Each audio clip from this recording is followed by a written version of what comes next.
अस्सलाम वालेकुम नाज़रीन, मैं हूं फरूख अब्बास और चैनल है न्यूट्रल बाय जावेद चौधरी। नाज़रीन, वीलॉग का आगाज़ मैं कुछ इस तरह से करना चाहता हूं कि आप सबको तो बहुत मुबारक हो, और इसके अलावा स्पेशली अगर हमें किसी को बैक करना चाहिए और किसी को पूरी पाकिस्तानी कौम को अगर मिलकर किसी को शाबाश देनी चाहिए, तो हमारी वो टीम है जिसने पाकिस्तान का भी नाम रोशन किया और पूरी दुनिया की लिए जो एक मसला बहुत बड़ा बना हुआ था, जिसे कहते हैं कि तीसरी आलमी जंग की तरफ भी जा सकता था, उसे रोकने में मेन किरदार अदा किया। तो हमारे प्राइम मिनिस्टर शहबाज शरीफ साहब, हमारे field marshal general Asim Munir साहब, इसहाक डार साहब जो हमारे वाइस वजीर आजम है, नायब वजीर आजम है, और उसके अलावा वो तमाम टीम जिनके नाम हम नहीं जानते लेकिन हमारे अनसंग हीरोज होते हैं जिनका पता किसी को नहीं होता, तो उन तमाम लोगों को हम इस प्लेटफॉर्म से उनका शुक्रिया अदा करते हैं कि आपने हमारे लिए इतना काम किया जिससे पाकिस्तान का नाम रोशन हुआ और दुनिया के अंदर आपने अमन कायम करने की कोशिश की। तो खुले दिल से इन सब की तारीफ कीजिए। प्रॉब्लम यह है जी कि पाकिस्तान के अंदर कुछ लोग जो हैं वो इस तरह के बन चुके हैं कि पाकिस्तान जिंदाबाद उनकी छेड़ बन गई है। अब मैं नहीं जाना चाहता कि वो कौन सी पार्टी से बिलोंग करते हैं या क्या है, लिटरली उन्हें तकलीफ थी, इसीलिए मैंने सोचा कि कम से कम हम अपनी पूरी कौम को यह मैसेज दें कि खुल के आइए, खुल के अपनी गवर्नमेंट के साथ खड़ी हुई है। इस वक्त आपकी गवर्नमेंट ने वो काम किया है जिसने पूरी दुनिया में पाकिस्तान का नाम रोशन कर दिया। तो अब जो हम डिस्कस करेंगे वो यहीं से हमारी कुछ खबरों का आगाज होगा। आगाज शायद यहां से ना हो, लेकिन हमारे टॉपिक्स में ये शामिल होगा कि पाकिस्तान को अभी भी कॉल्स मौसूल हो रही हैं। ये कॉल्स क्यों मौसूल हो रही हैं, पूरी दुनिया अभी भी क्या तवक्को पाकिस्तान से रख के बैठी है और क्या कर रहा है पाकिस्तान उन तवक्कुआत के हवाले से। तो इन कॉल्स के बारे में कुछ बताएंगे। चीन से एक बहुत बड़ा राब्ता हुआ है, उसके हवाले से आपको बताएंगे। फिर आपको ये बताएंगे कि अगले 48 घंटे में एक बहुत बड़ी डेवलपमेंट होने वाली है पाकिस्तान के लिहाज से, पाकिस्तान ही कुछ कर रहा है, ये भी जानिएगा। फिर आपको ये बताएंगे जी कि अमेरिकी सदर डोनाल्ड ट्रंप साहब जो हैं उन्होंने एक ऐसी फजूल बात कर दी है लिटरली कि मतलब समझ नहीं आता कि बंदा हंसे या रोए। मतलब ये बंदा क्या है, कोई बंदा डिफाइन नहीं कर सकता। डोनाल्ड ट्रंप को डोनाल्ड ट्रंप खुद ही डिफाइन कर सकता है, इसके अलावा मुमकिन नहीं है। तो ये जानिएगा पूरा अमेरिका का एक चैप्टर होगा, वो क्या कर रहा है, शैतान याहू क्या कर रहा है, जलती में वो कहता है ना तेल का काम कर रहा है, ये भी आपको बताएंगे। फिर आपको ये बताएंगे जो इजराइल है अगर उसे कंट्रोल ना किया गया तो अब ये तो क्या है, किसका ये बयान है और क्यों ये कहा जा रहा है, ये बड़ी एक जबरदस्त चीज है, ये जानिएगा। फिर आपको ये बताएंगे कि ईरान के हवाले से बड़ी जबरदस्त खबरें आई हैं। उन्होंने कहा जी हम तैयार बैठे, हर तरह से तैयार है। अब ये उनकी तैयारी क्या है, और एक उनके बहुत खास किस्म के लीडर है, उनकी तरफ से भी एक बयान है। और ये बयान ऐसे नहीं आया, किसी ने उन्हें एक पूरी ब्रीफिंग दी, उसके बाद उन्होंने फिर खुल के बताया कि ईरान यहां पर स्टैंड कर रहा है। तो ये भी जानिएगा। ये होंगी आज की हमारी तमाम खबरें। और अभी चलते हैं जावेद चौधरी साहब के पास, लेकिन उससे पहले एक रिमाइंडर जो हमेशा मैं आपको देता हूं कि चैनल को लाइक, शेयर और सब्सक्राइब करना आपने नहीं भूलना है। और वैसे आज एक अजीब सी ट्वीट देखी मैंने डोनाल्ड ट्रंप की, और यकीन करें कि जिसको कहते हैं ना कान सुर्ख हो जाने और हैरान हो जाना बंदे का कि ये हो क्या गया। उस तरफ आता हूँ कि उसने अजीब ट्वीट किया, और ये फिर ट्वीट करके उसने डिलीट भी किए, और ये चंद उन ट्वीट्स में मुकद्दस ट्वीट्स में शामिल है जिसे ट्रंप को डिलीट करना पड़ गया। अच्छा। और यानी कैसी अजीबोगरीब सी बोंगी है कि जब उसे इंटरनेशनली प्रेशर आया हर तरफ से, और अपने घर से भी उसको प्रेशर आया और अमेरिका के अंदर से भी आया वहाँ पे, तो इमीडिएटली उसे डिलीट करना पड़ गया इसको। मैं उस तरफ आता हूँ, लेकिन ये ज़हन में रखो कि जो ताकत होती है ना, ये इंसान के दिमाग को ख़राब कर देती है। वो कहते हैं कि इंसान 3 चीज़ों के लिए इस दुनिया के अंदर स्ट्रगल करता है। हम में से हर शख्स अमीर होना चाहता है, ठीक है। और कोई ऐसा शख्स नहीं है जो ये कहे कि मुझे पैसा नहीं चाहिए या अमानत नहीं चाहिए, बल्कि अंबिया इकराम जो थे वो भी दुआ करते थे अपनी कौम के लिए कि अल्लाह ताला इनको खुशहाली दे। हज़रत इब्राहीम अलैहिस्सलाम ने जब खाना काबा की तामीर मुकम्मल की, जो उन्होंने दुआ फरमाई, उसके अंदर ये चीज़ भी है कि यहाँ पे खुशहाली आए। तो खुशहाली जो है वो या अमारत है या पैसा है, ये हर शख्स की डिज़ायर होती है, हर मज़हब की, हर शख्स की, हर सोसाइटी की डिज़ायर होती है। पाकिस्तान भी ज़ाहिर है इकनॉमिक रिवाइवल के लिए स्ट्रगल कर रहा है, अमेरिका भी कर रहा है। वो अपना हुर्मस क्यों कंट्रोल करना चाहता है कि ज़्यादा से ज़्यादा पैसा जो है वो अपने कब्जे में रखना चाहता है। बाकी दुनिया क्यों ये करना चाह रही है, इसलिए कि ज़रा पैसे का खेल है। ज़रा हर आदमी अमीर होना चाहता है, हर सिविलाइजेशन, हर मुल्क, हर सोसाइटी अमीर होना चाहती है।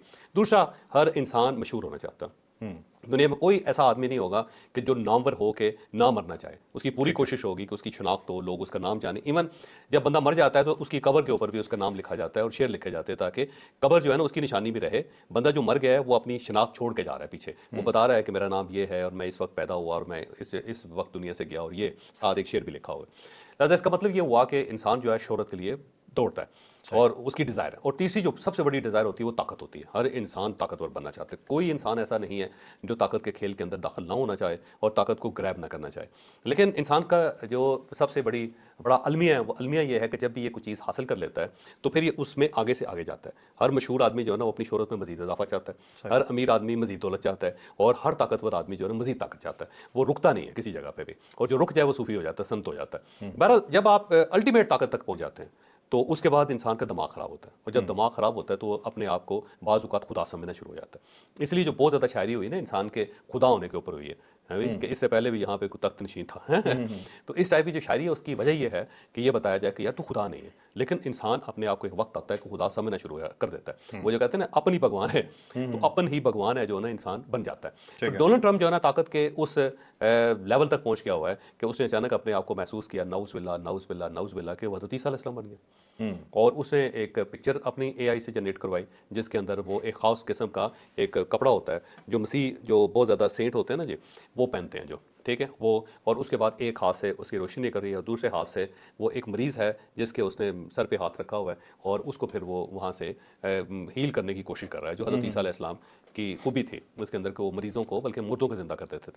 तो आप ये समझिए कि ऑलमोस्ट वहाँ पे मुर्दा है। मैं ये तस्वीर नहीं दिखाना चाहता, ये बड़ी अफसोसनाक किस्म की सूरत हाल है, इसे नहीं दिखाना चाहिए कभी भी, क्योंकि इतनी गुस्ताखी हम नहीं कर सकते जितनी उसने कर दी, अपने मज़हब के साथ भी करती है। तो अब उसके साथ जो है ना बाकी कुछ नर्स दिखाए हुए हैं, कुछ सोल्जर दिखाए हुए हैं, तो वो साबित ये करना चाह रहा है कि जी मैं एक हाथ से मरे हुए शख्स को ज़िंदा कर रहा हूँ या वो बीमार है तो उसको हील कर रहा हूँ। तो उसने बिल्कुल उस तरह जो एक मसीहों का अपना एक अकीदा है उसके मुताबिक उसने अपने आप को जो है ना अपनी तस्वीर लगा के उसने जीसस बना के पेश कर दिया, जिसको जीसस कहते हैं।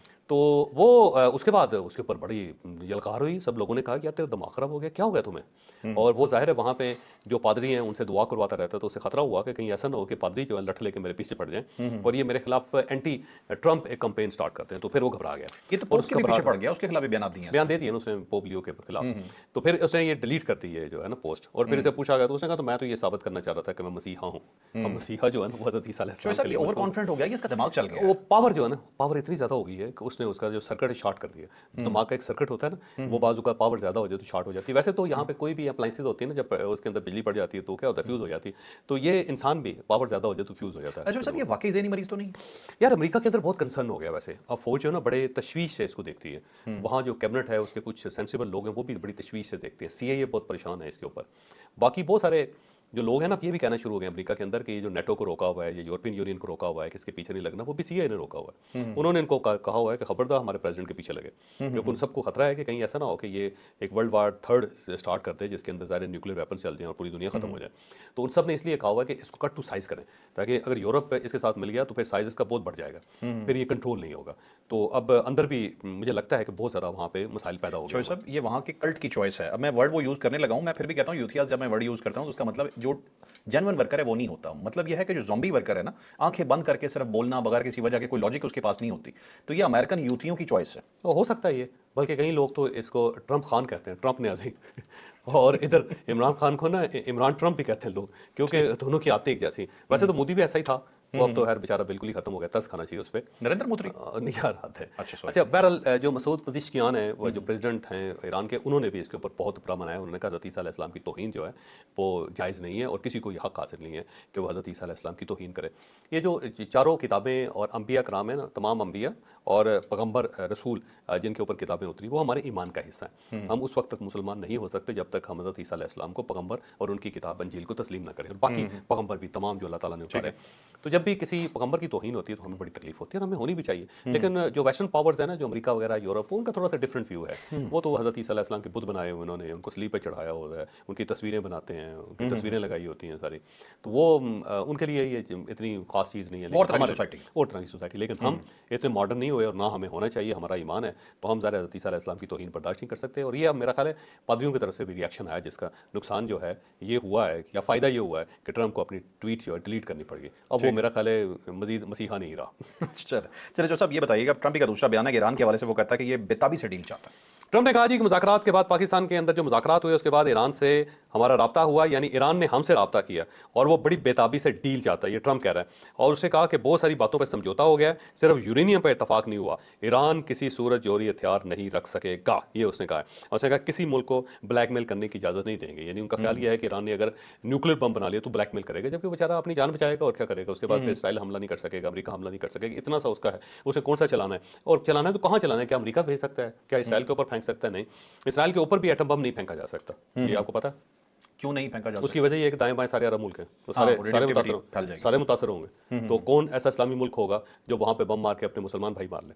तो नहीं, ये सिर्फ डेटरेंस है, और डेटरेंस एक अमेरिका से क्रिएट करना ईरान ने, मुझे लगता है दिन रात ये कोशिश कर रहा है, कर रहा है कोशिश, मुझे लगता है। जो सब इसके पास होता तो मामला यहाँ तक पहुँचता ही ना। ना पहुंचता, लेकिन ये कोशिश कर रहा है। और साथ उसने कहा कि आपने हुर्मज़ की नाकाबंदी जो है वो शुरू कर दी है, और बहुत सारे ममालिक ने हमारे साथ रब्ता किया है और उन्होंने कहा जी हम आपने हुर्मज़ की नाकाबंदी में आपकी मदद करने के लिए तैयार हैं, लेकिन हमने कहा कोई ज़रूरत नहीं।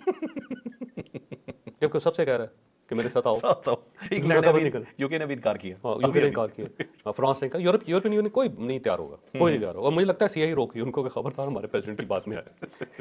ठीक है, जो डीप स्टेट होती है ना वो डिफरेंट होती है, उसे कायम रहना होता है, उसकी अपनी सर्वाइवल होती है, और वहाँ पे बंदा मैटर नहीं करता, वहाँ पे सीट्स मैटर करती है। हाँ, उन्हें पता है सीट्स के 2.5 साल बाद ये तो चला जाएगा, तो अमेरिका में तो रहना। हाँ, और हम कहाँ जाएंगे सर? सही बात। साथ उसने कहा जी कि ये जो यूरेनियम है किसी न किसी तरीके से हम हासिल कर ही लेंगे, यानी कि वो कहता है uranium by hook and crook हम ईरान से ले आएंगे। अभी कैसे लेके आएंगे इसकी समझ नहीं आ रही वैसे। तो इससे पहले इसकी किसी बात की समझ आई है आपको? नहीं। अच्छा, ये सुबह कुछ कहता है, शाम को कुछ कहता है। एक और वैसे बड़ी मजे की बात है, मैं एक एनालिसिस पढ़ रहा था बल्कि बड़ा डिफरेंट किस्म का एनालिसिस है। उन्होंने पूरी जो इसकी ट्वीट्स है ना उनका एनालिसिस किया, और ये मंडे को ना हमेशा जो है सुबह एक ट्वीट करता है, और उससे जो ईस्टर्न जो सारी स्टॉक एक्सचेंजेस सारी क्रैश करनी शुरू करती हैं, यानी जापान से। उस वक्त वहाँ पे दिन होता है अमेरिका के तकरीबन 12-14 घंटे का, 18 घंटे का फर्क होता है, बल्कि कुछ मुल्क ऐसे हैं जिसमें 24 घंटे का फर्क है।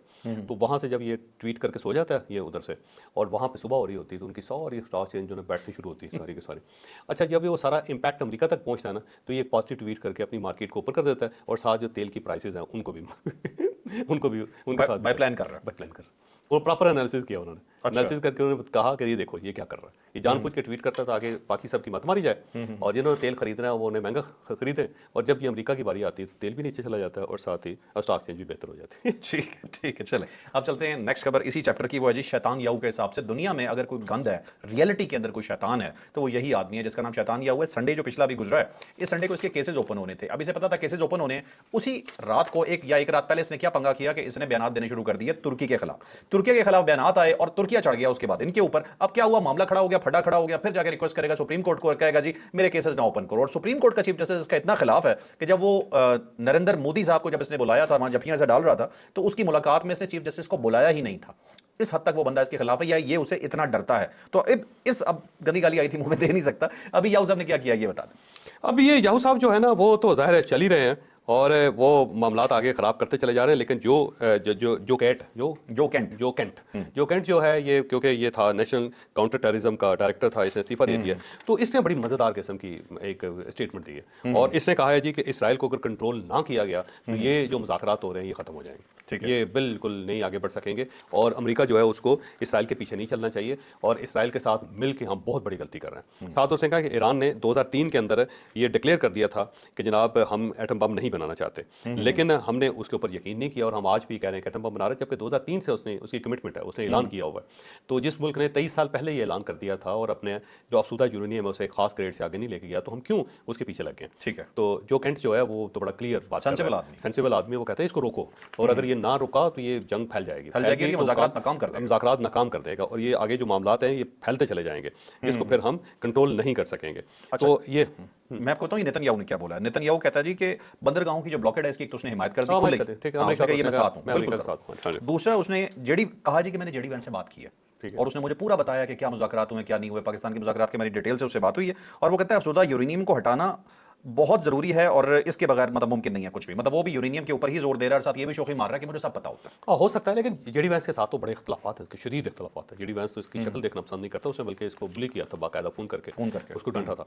और दूसरी बात ये है कि अगर फर्ज करो कि जेडी वैंस की किसी से बात भी हुई, तो दुनिया में किसी बंदे ने अभी तक एतराफ़ नहीं किया कि हमें पता है सारे मुज़ाकरात के अंदर सिर्फ नेतन्याहू जो है डींगे मार रहा है, वैसे मेरा ख्याल है। तो वो भी तो वो ऑब्वियस है, उसने जब क्लियरली कह दिया जेडी वैंस ने जी कि यूरेनियम पे और एटमी जो इनका प्लांट है उसके ऊपर बात हुई है हमारी, वहाँ पर जाकर डेडलॉक हुआ है, तो ऑब्वियस है, क्लियर है। और दूसरा, डोनाल्ड ट्रंप अपनी ट्वीट्स के अंदर कह चुका है कि यूरेनियम जो है वो हमें देनी पड़ेगी और हम हासिल करके रहेंगे। तो इसके अंदर कौन सा स्टेट सीक्रेट है जो नेतन्याहू को पता चल गया? वो शोखियां मारता है ना, शोखियां मारता है, तो आपको पता है नरेंद्र मोदी का दोस्त। और साथ ये पीट हेक्सेथ जो है ना उसका बयान भी बड़ा ऑब्वियस है यार। उसने कहा है कि बहरी नाकाबंदी जो है वो हमने कर ली है, और जब बहरी नाकाबंदी होगी तो हमें खतरा ये है कि ईरान की तरफ से फायरिंग होगी, हम मुतवक्को हैं इस तरफ से। साथ उसने कहा है कि जी दानिशमंदाना कदम नहीं होगा, अगर ईरान ने हमारे ऊपर अटैक किया या फायरिंग हुई या मिसाइल चले तो ये उसकी वजह से बेवकूफ़ी होगी, क्योंकि हम उसको रिटेलिएट करेंगे।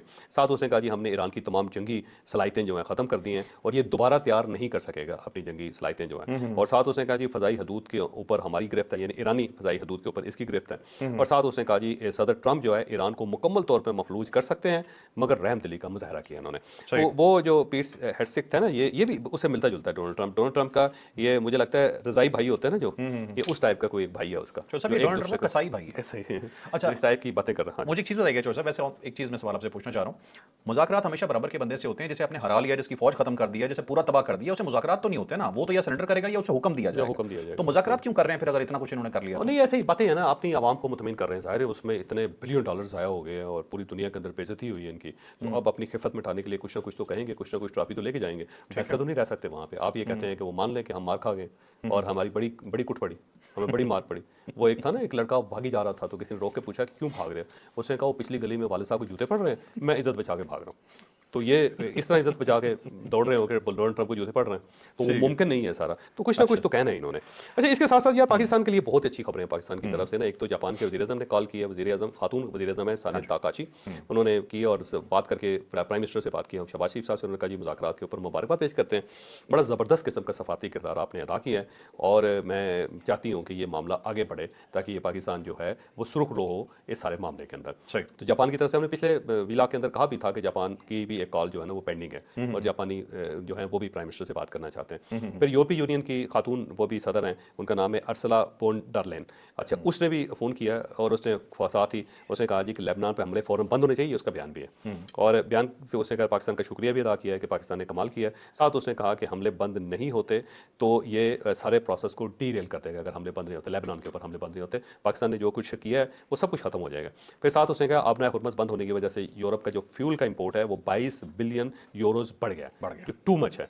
जो उसने कहा कि 22 बिलियन यूरोज जो है उसका बढ़ गया है। ये तो मेरा ख्याल है इनमें से हमें कोई 10% भी दे देते ना, ये 15% भी हमारे पास आ जाता तो हम दूसरा कर्जा भी अदा कर देते। हम सारे कर्जे अदा कर देते हैं। इतना ज़्यादा नुकसान जो है इन्होंने यूरोप ने सिर्फ पेट्रोल की प्राइसेस की वजह से करती है सही। और पूरा यूरोप बड़ा परेशान है। और उसने कहा जी अमेरिका जो है वो इसको बहरहाल इस सारे अमल को बेहतर बनाना चाहिए ताकि मुज़ाकरात हो सके और उसका नतीजा निकल सके। मुझे लगता है कि अमेरिका जो है ना ये तेल के ऊपर आबना हुर्मुज़ को रोक के ये जो ऑयल का क्राइसिस है उसको डबल करना चाहता है ताकि सारी दुनिया जो है अमेरिका से तेल खरीदने पर मजबूर हो जाए। जब एक ही सोर्स बचेगा आपके पास तो क्या करेंगे आप फिर?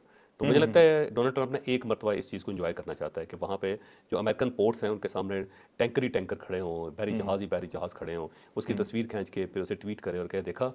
हाँ? जो सा पीट हेगसेट का आज के बयान में एक चीज़ शामिल थी, उसने कहा जी कि अगर ट्रंप चाहते तो एक ही दिन में ईरान में सब कुछ खत्म हाँ, कर खत्म कर सकते सकते थे, हैं, लेकिन उन्होंने रहम किया। रहम किया। तो मुझे वो चंगेज़ खान का याद आ गया कि किसी औरत ने कहा, उन्होंने पूछा जी कभी रहम आया आपको? उसने कहा एक औरत का बच्चा डूब रहा था तो मैंने नेज़ा मार के उठा के उसे दे उसे दे दिया। दिया कि ये उसका रहम था। ले तू रख ले। ये तू रख ले, क्या बात है। अच्छा, अभी जो सब शहबाज शरीफ के बारे में बताइए। हाँ जी, कनाडा का भी फ़ोन है मियां शहबाज शरीफ साहब, कैनेडियन प्राइम मिनिस्टर जो उन्होंने भी फ़ोन किया है और साथ साथ चीनी वज़ीर ख़ारजा से हमारे जो वज़ीर ख़ारजा है उनका रब्ता हुआ है और चाइनी वज़ीर ख़ारजा ने भी मुबारकबाद पेश की और साथ उसने कहा जी पाकिस्तान की जो तामीरी सफारत करी है उसकी मुकम्मल हमायत करते हैं और ये बहुत अच्छा है। दूसरा ये है कि मियां शहबाज शरीफ साहब ने आज कैबिनेट से खिताब किया है और साथ उन्होंने जो सिक्योरिटी सूरत हाल है वो एलेबरेट किया वहाँ पे। साथ उन्होंने डायलॉग के बारे में बताया कि वो किस तरह हुआ और कहाँ हुआ। साथ उन्होंने कहा जी कि 47 साल बाद एक मुस्बत पेशरफ्त हुई है। 47 साल इसलिए हवाला दिया जाता है कि 1979 में आखिरी मरतबा अमेरिका का ईरान के साथ रब्ता हुआ था। उसके बाद बड़े मुल्कों ने कोशिश की, बड़े बड़े टर्न आए, लेकिन ईरानी अमेरिकन के सामने नहीं बैठे। इससे पहले जो है ना 57 साल पहले पाकिस्तान का एक मोड़ आया था कि इसने चाइना और अमेरिका का आपस में तल्लुकात ठीक करवाए थे 1969 में। और उसके बाद वो तल्लुकात स्टार्ट हुए 1971 में, इनकी आपस में मुलाकात हो गई, हेनरी किसिंजर गए यहाँ से और फिर उसके बाद जो उनके प्रेसिडेंट भी गए और सारी चीज़ें सेटल हो गई। तो आप ये समझे 57 साल पहले पाकिस्तान ने एक बहुत बड़ा मरहला सर अंजाम दिया था क्योंकि उस वक्त चाइना और अमेरिका एक दूसरे के साथ नहीं बैठ रहे थे और अब 47 साल बाद ईरान और अमेरिका को एक साथ बिठाया। तो पाकिस्तान का वाकई बड़ा कमाल है। तो मुझे लगता है दुनिया इस चीज़ को अब तस्लीम कर रही है कि इन्होंने जैसे भी किया, जिस तरह भी किया, इन्होंने किया। तो प्राइम मिनिस्टर साहब भी उसका हवाला दे रहे हैं कि 47 साल बाद हमने बिठाया और ये बड़ी मुस्बत पेशरफ्त है।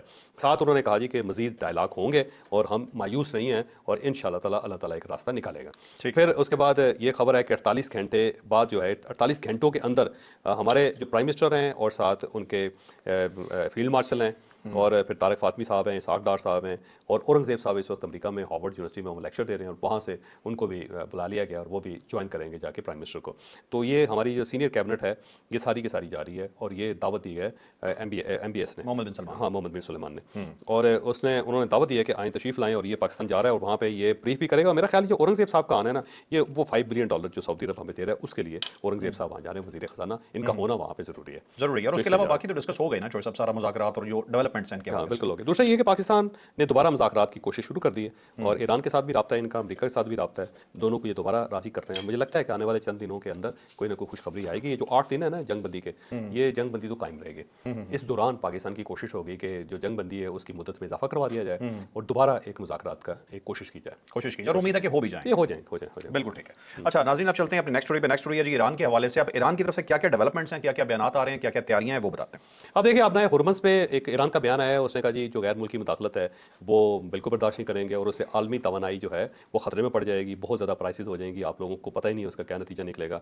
फिर इसके साथ साथ जो हुर्मस है, बहरे अपना हुर्मस है और बहरे उस ओमान है, इसमें उन्होंने कहा फ़ौजी मुदाखलत जो है ना उसकी हर कोशिश नाकाम बना दी जाएगी। आप ना ओमान के करीब जा सकते हैं और ना अपना हुर्मस में दाखिल हो सकते हैं। ये ज़हन में रखें कि ये जो है ना ओमान मुल्क है, ये इसकी बड़ी जो लोकेशन है बड़ी ज़बरदस्त किस्म की है। एक तो सऊदी अरब के साथ ही चलता है, आगे जाके ये जितनी स्टेट्स हैं दुबई के साथ और शारजा के साथ मिल जाता है ये, और ये आबना हुर्मस से बिल्कुल पीछे है। यानी यहाँ से जो भी जो बहरी जहाज गुजरता है वो यहाँ से हो के आबना हुर्मस के अंदर दाखिल होता है। तो अगर आपने आबना हुर्मस में दाखिल होना है तो आपने ओमान के जरिए जाना है, और अगर आपने वहाँ से निकलना है तो तब भी आप सबसे पहले ओमान के पास पहुँचेंगे। और दूसरा ये है कि रेड सी की साइड्स में भी है, ये थोड़ा सा ऐसा करके ना ऐसा, और इससे आगे यमन स्टार्ट हो जाता है। और यमन की जो बाबुल मंतब है ना ये उस साइड पे है, और ये इसकी लोकेशन बड़ी मज़ेदार है। अगर आप इसको देखें ना कभी ट्रैक करके ओमान को, तो सलाला इसका एक और शहर है, वो सबसे पुराना कदीम शहर जो ना सलाला है, ये कभी यमन का हिस्सा होता था। और इसे अंबिया कराम की सरजमीन भी कहते हैं। वहाँ पे बहुत अंबिया कराम के मज़ारात हैं वहाँ पे। हज़रत सालेह अलैहिस्सलाम की जो कौम थी वो भी वहीं पे आबाद थी, और वहाँ ऊँटनी जो है उसके पाँव के निशान भी हैं वहाँ पे, हज़रत सालेह अलैहिस्सलाम की जो ऊँटनी। तो बड़ा मज़ेदार किस्म का खूबसूरत किस्म का शहर है सलाला। तो सलाला जो है ना वो ऊपर जाके ना रेड सी के बिल्कुल करीब पहुँच जाता है, और उसके बाद अगर आप आएँ तो आगे खलीज फ़ारस है, इसको खलीज ओमान भी कहते हैं, और ये फिर उसके बाद आबना हुर्मस आ जाता है। तो वो इससे ओमान को शामिल करना चाह रहा है बार बार ईरान जो है ना। आगे चल के मैं आपको थोड़ा सा और भी बताता हूँ। तो साथ उन्होंने कहा जी कि ओमान के जो बहरे ओमान है वो या हुर्मस है उसके अंदर किसी किस्म की फौजी मुदाखलत को बर्दाश्त नहीं करेंगे, और कोई भी अगर वहाँ पे बहरी बेड़ा नजर आया हमें तो हमने उसके ऊपर अटैक कर देना। और ये तर्जुमान जो है ना वो कह रहे हैं ईरान के। साथ ही इब्राहिम रज़ाई साहब हैं, ये इनकी कौमी इस्लामती और खारजा पॉलिसी के तर्जुमान है, कमेटी है उस काउंसिल है उसके। इन्होंने कहा जी कि ईरानी जो है वो मसल्ह अफवाज लड़ाई के लिए तैयार है, ईरानी मसल्ह अफवाज, और आला तरीन जंगी तैयारी जो है ना हमारी हो चुकी है, हम तैयार बैठे हुए हैं। और इसकी बैकग्राउंड ये है कि जनरल इब्न रज़ा हैं, ये जो उनके ईरानी फौज के इस वक्त कमांडर इन चीफ आप समझ लें, हाईएस्ट सीनियर होते हैं। सीनियर। तो उन्होंने एक ब्रीफिंग दी और उसके बाद इब्राहिम रज़ाई ने ये ऐलान किया कि जनाब हमें बता दिया गया हम तैयार होकर बैठे हुए हैं, तो अगर अमेरिका आएगा तो उसको नुकसान बहुत बर्दाश्त करना पड़ेगा। इसके साथ साथ एक और है, ईरान की तरफ से ये भी खबर है कि उसने एक नया सिस्टम बनाया है, जो बार बार कह रहे हैं ना कि नया हमने एक सिस्टम बना दिया है, उस सिस्टम के तहत जो होंगे जहाज़ यहाँ पे आएंगे, जहाज़ जाएंगे।